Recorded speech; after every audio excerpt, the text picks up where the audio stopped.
सही बुखारी हदीस नंबर 11।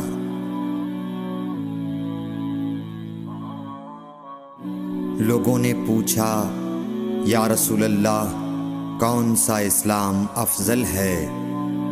तो नबी सल्लल्लाहु अलैहि वसल्लम ने फरमाया, वो जिसके मानने वाले मुसलमानों की ज़ुबान और हाथ से सारे मुसलमान सलामती में रहें।